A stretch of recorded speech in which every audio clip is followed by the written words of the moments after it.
Hey, everybody. Good afternoon, good evening, good morning, wherever you're watching from. Tania Gustafson here, your nutritionist and fitness coach, back here with another episode of Fit Nutrition Podcast. So today we are going to talk about all things sweet and maybe some things not so sweet. So just me check and make sure we are actually streaming, and we are. Excellent. Okay, so today I wanted to dive into a topic that, something came up the other day. It totally reminded me that this really needs addressing because there's still a lot of people using fake sugars out there. So anyone ever, had a diet pop or looked for an item that to purchase and then chose the one that says sugar free because, and we've all done that, right? We've all done it. Especially years ago before any sort of information started to come out about whether or not any of these substitutions were actually healthy or whether they were actually harmful or whether they had any benefit at all, right? So there's a lot we know now that we didn't know back then, because I just know from years ago that you would see people and I would see friends. I would, it didn't so much myself because I didn't drink a lot of pop, but I'm thinking about, people would go out to eat and they would order their meal and they would order like the Diet Coke or the Diet Pepsi or whatever their flavor was, but it would always be diet because they were trying to save the calories and not have the sugar. We were told sugar wasn't good for us. Too much sugar is not good. So they think they're doing something good for their body by ordering the sugar-free option, right? Ever done that? If you've done that, drop me a number 1 down below, because I'm sure we've all done that. And I even heard health professionals years ago say, okay, we got to get you off the soda, we've got to get you off the sugary drinks, so let's just switch you to sugar-free first, and then we'll try and wean you off. Now, it does sound like it should make sense based on what the industry was telling us. But fast forward, a few decades, and what we know is all the big organizations out there, like, big pharma, big business, big food, they all have an agenda, and their agenda is their bottom line. And so, their bottom line is not the same as your line for your health. It's they're looking for profits and how they can get to how they can increase those, right? They're not maybe doing it to be malicious. Maybe some are, maybe some aren't. We're not going to get into that here, but they're really just doing it with one purpose in mind: is they're running a business and they want to generate a profit. They want to generate, sales and want the stocks to go up for their stakeholders and their stockholders and all of that. And so when it comes to something that can affect our health, it's not considered in their business plan. All right. So it's considered in our plan, obviously. Here, that's what we do. But in the product world, in the big food industry, they're not considering the health aspects of it. So let's just dive into a little bit of what I found. And first, what I want to show you is I just wanted to share my screen a little bit here. I'm going to go, because I shared something on Facebook the other day. I'm going to see if I can bring that up. And I want to show you, because I shared it on my wall. And hopefully, if you're following me along, you would have seen this little blurb here. Okay, so just let me come back here, and I will share my screen, and we'll go right there. It's just a quick little reel, and it's a doctor, a health practitioner. He's talking about fake sugars and kids. And so I'm going to share my screen with you. Hopefully you can see this. Okay, so here's my Facebook. I'm just going to scroll through to here, and I'm going to turn this on. So hopefully you can hear this.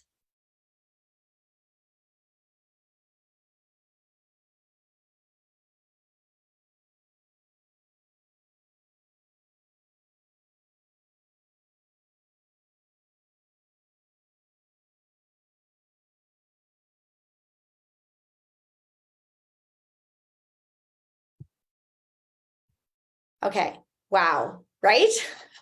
Okay, so 300 kids, basically they took out all the crap, including the fake sugars and all the nasties that come, and they didn't have ADD anymore. Interesting, right? And we've talked about that, or I've talked about that, before, with things like I worked in special needs. So I did notice that in the classroom, and foods that have colors and dyes and additives in them, they're also not natural. If they're not derived from another plant or some natural source, it's something that our body's taking in and it doesn't really know how to deal with it. It's not friendly to our body. And so it becomes, this toxin that's in there that the body now has to work really super hard to try and eliminate. So as is with fake sugars. And so, having one, you maybe had one last month or last year was the last time you had a Diet Coke. Okay, so your body's had a lot of time to deal with that and you're not having it all the time. All right, should we have it at all? I'm going to let you decide after you see how it's made and what's in it. I would vote no. I'm just going to say I'm going to vote no. You guys probably all know I'm going to vote no. But what I'm saying is, when we have something that's, a food-like substance, not one of those real foods, our body needs time. So when we're completely stacking it, it's backed up in your system and it's really, really hard to get rid of. And then there's an overload that happens. And we all know that when, I've talked about before that stomach bucket, and when it gets full of whatever it happens to be, all of these things that we're putting in, all of these things that are unnatural cause inflammation. And as the inflammation grows, that bucket kind of becomes like a volcano and it just kind of starts to overflow. And the overflow, when it can no longer contain and handle it, right? So there's a point where your body can detox and work as it's supposed to. Things come in, it uses the nutrients, whatever it can, it excretes as waste. The toxins, it'll work through the system and flush them out as best it can. And when there's a small amount going in your body, it's able to do that. But when there's, continual supply and a lot of it over many number of years, it backs up. And then, like I said, that stomach bucket now becomes like a stomach volcano because it's so much inflammation that it's starting to erupt over the top. And that's when the problems happen. And there's, a whole bunch of things that we can see that happen because of that. So I've pulled up a few things. I'm not going to share them on the screen because it's just words, but I'm just going to let you know where I found them from. So the NIH website listed back in even 2006 and 2007, okay, a study about aspartame and cancer. So aspartame, also known as NutraSweet and Sweet and Low and all those kinds of things. And aspartame is not the only one, because of course, as the years go by, you'll see why, but aspartame kind of got a bad name. And so then they changed the name. So the people were thinking, oh, I'm not having that stuff that was terrible. They said we shouldn't have that. Oh, I'm having a different one. It's the same thing, just rebranded. That's an industry trick as well. Big Food. Again, they're trying to protect their bottom line. So on the NIH website, published in their PubMed Central on aspartame and cancer. So this was listed as new evidence for causation, which means, something, you do something or you have something or you eat something and it's the cause of something else, okay? Causation.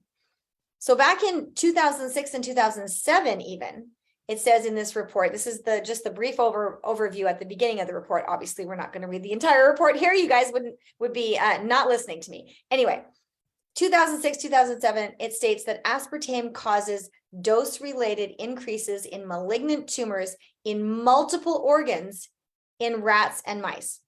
Increased cancer risk was seen even at low exposure levels, approaching the acceptable daily intake.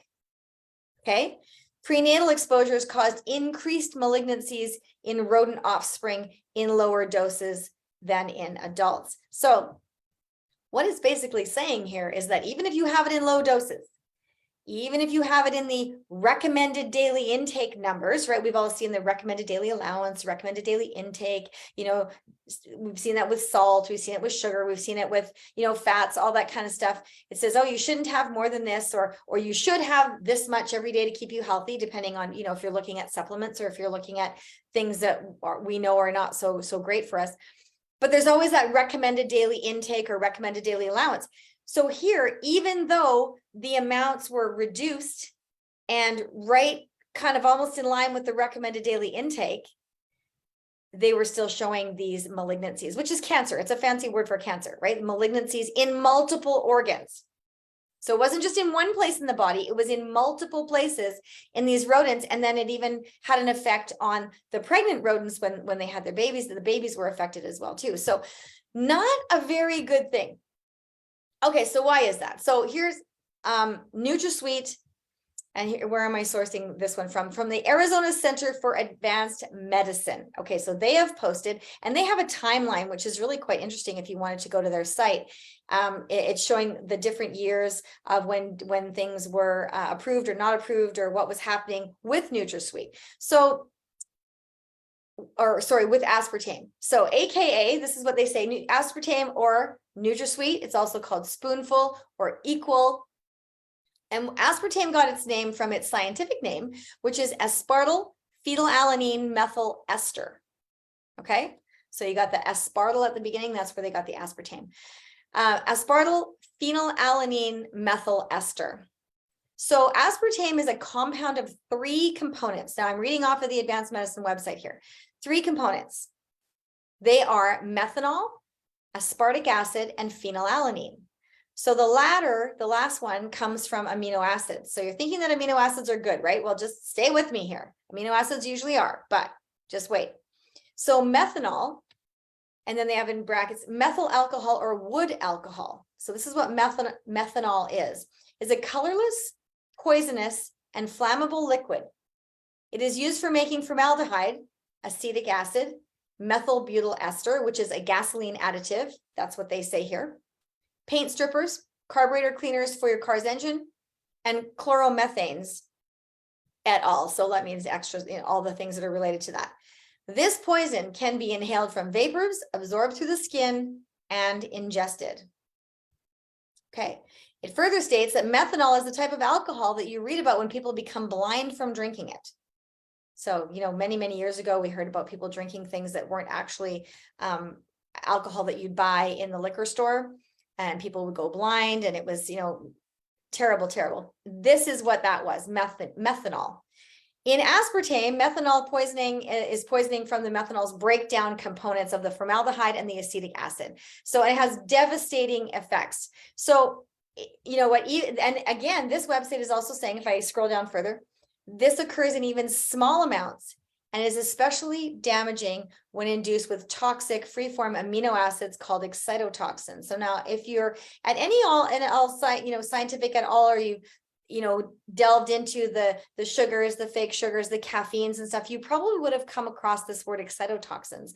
And an excitotoxin is when your cells, it's cell damage or death. Okay, so damage to your cells. Now we have trillions of cells, right? But a lot of that occurs in the brain, and we don't want to lose any of our brain cells, not before our time, right? So anyway, it's quickly absorbed through the stomach and the small intestine, which accounts for a lot of why people get leaky gut, right? Things are going in and they're getting absorbed into these linings, and they're toxic. We just read what's all in them, what's all in that one component. That's just one of the components of aspartame, okay? Then the methanol is converted into formaldehyde. So we know that's a carcinogen, right? It's used in funeral homes and embalming. And then the formaldehyde is converted to formic acid. And so these 2 things are toxic and cumulative. So they collect and they can build up in your system. Okay, so they're not really able to flush those out as readily as other things. Okay, so you've got things that are deadly, that cause cancer, that are affecting your gut health, that are affecting multiple organs. They're toxic and they're cumulative, so it's harder to get them out. That's just one ingredient. Now we're going to go on to the phenylalanine, pardon me, is an amino acid. So we think amino acids are good for us, right? They keep us healthy most of the time. Yes, they do, except when you separate the individual amino acid from its protein, and then it's an isolator by itself. So when you pull that apart, it now becomes toxic, and that's what's done here to have it, is the piece that they need, or that was used in the forming of aspartame. And then the last bit is the aspartic acid, is also an excitotoxin. So 2 excitotoxins in a 3-ingredient product. or 3-ingredient chemical derivation of some sort, right? An excitotoxin. So what they say is a deleterious substance that excites or overstimulates nerve cells. This occurs in the brain, like I said, as well as the peripheral nerves. So because it's free form, it's an absorbent accelerant and easily crosses the blood-brain barrier. Remember I said a lot of that occurs in the brain? It does. It crosses that blood-brain barrier, something that we don't want.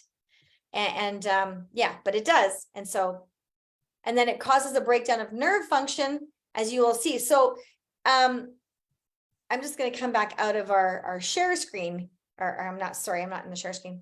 Sorry about that. Anyway, what I was going to say was that there have been several cases that I have heard over the years where people have, you know, maybe their vice is their Diet Coke every day or their Diet Pepsi or whatever it is, but you know, they have a drink or a product or something that they like, and it's sugar-free. It's sweetened with aspartame, NutraSweet, sucralose, one of those kinds of things, because they're all pretty much related.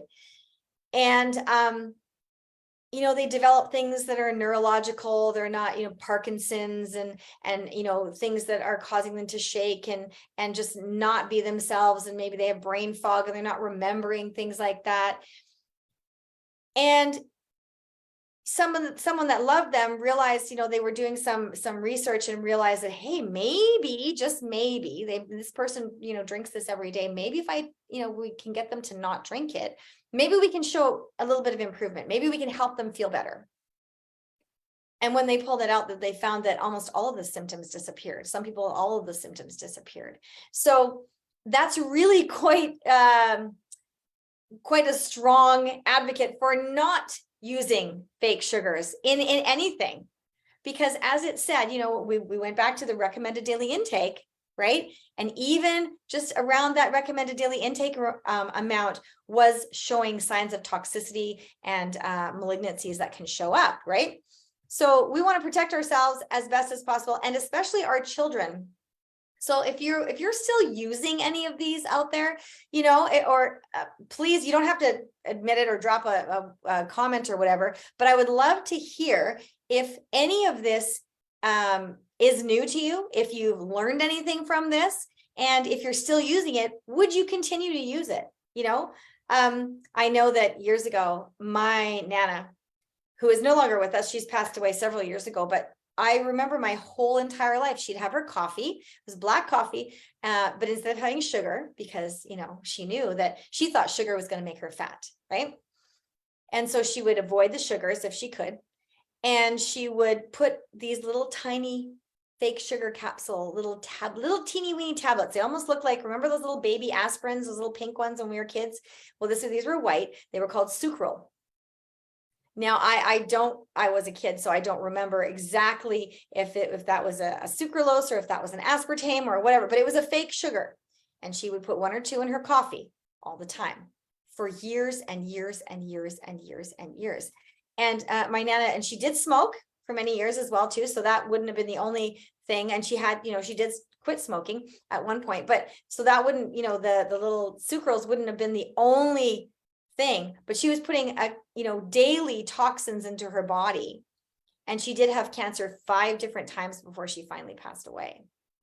So I say this to make, you know, to just impress upon you that sometimes we don't realize the little bits that we are taking in with our health, and those small things consistently over time, how they really can impact us over the long term. Because, you know, you might drink a soda, you might drink a can of pop or something, and it has that in there. Maybe you realize, maybe you didn't. And you just, well, I'm feeling fine. I don't, you know, nothing really different. Some people right away will feel that. They'll feel a headache, or they'll get that headache in the back base of the neck, or they'll start to feel, ooh, like they just brain foggy and tired and just, or maybe upset stomach, because it affects all of those areas, as we were reading there from the advanced medicine clinic, right?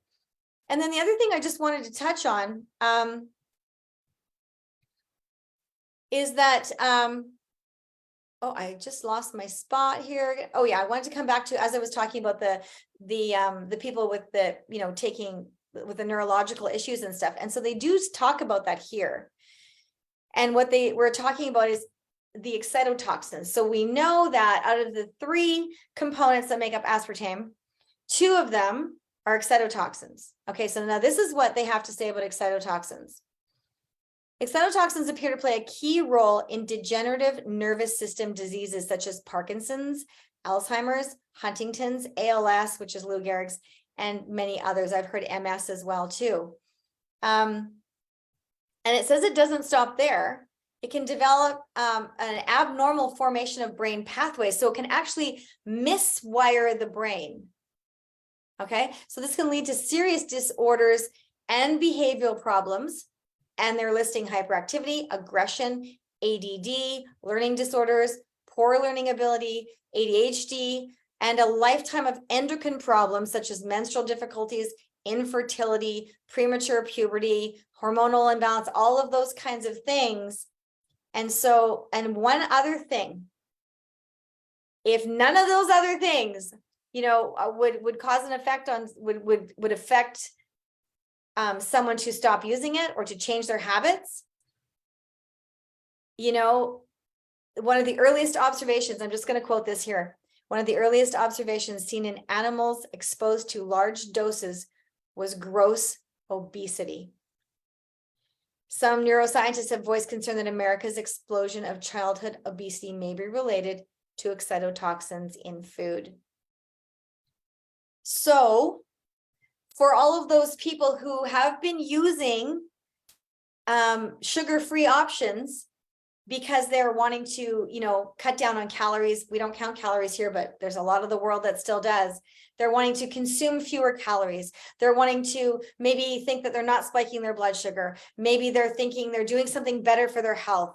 And so they're going to a sugar-free option. Clearly, we can see by the evidence presented by 2 different credible sources that this is not anything that is conducive to good health. Not only is it not conducive to good health, most people are avoiding sugar because they don't want to gain weight. So replacing sugar with an artificial sweetener in your mind makes sense because you're not having the sugar.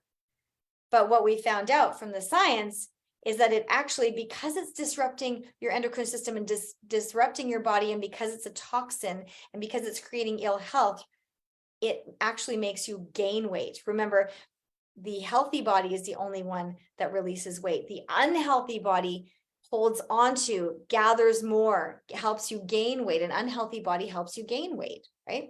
And that's not what anybody wants. We don't want ill health anywhere, and we certainly don't want to put extra weight on our frame that is not supposed to be there. So I hope that this was enlightening and informative to you today.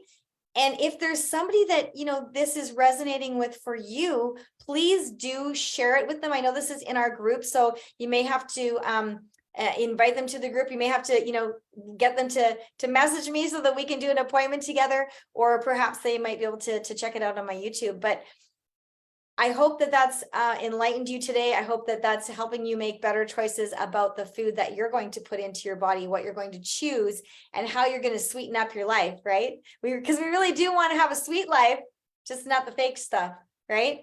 So coming back to sweeteners, we all want to have something sweet once in a while, and that's not the problem. The problem is putting things that are not food into our body. So if you're going to choose to go, have a celebration meal, to have that ice cream cone with your kid, and you're, out and about at the park, and you just want to have that treat, do choose the one that actually has a natural sugar, like a real cane sugar, or a coconut palm sugar, or honey, or a stevia or monk fruit. So the stevia and monk fruit are going to give you that 0 glycemic index. Well, there'll be no sugar spike. The other ones, you will still get a sugar spike, but we know how to balance to minimize that. We do that.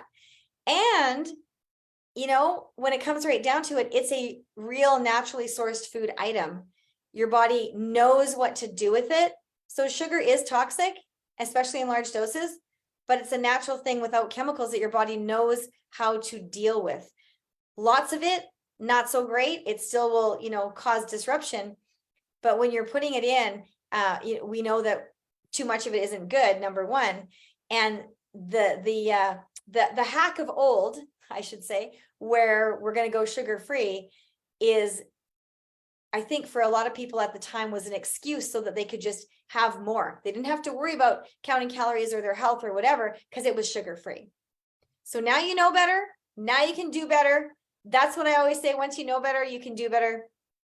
And it's all in your hands. So thank you for joining me here today. Let me know where you're watching from. If you watched live, if you watched on the replay, and what was your biggest takeaway from the information today? I would love to hear it. So thanks for joining here on Fit Nutrition Podcast.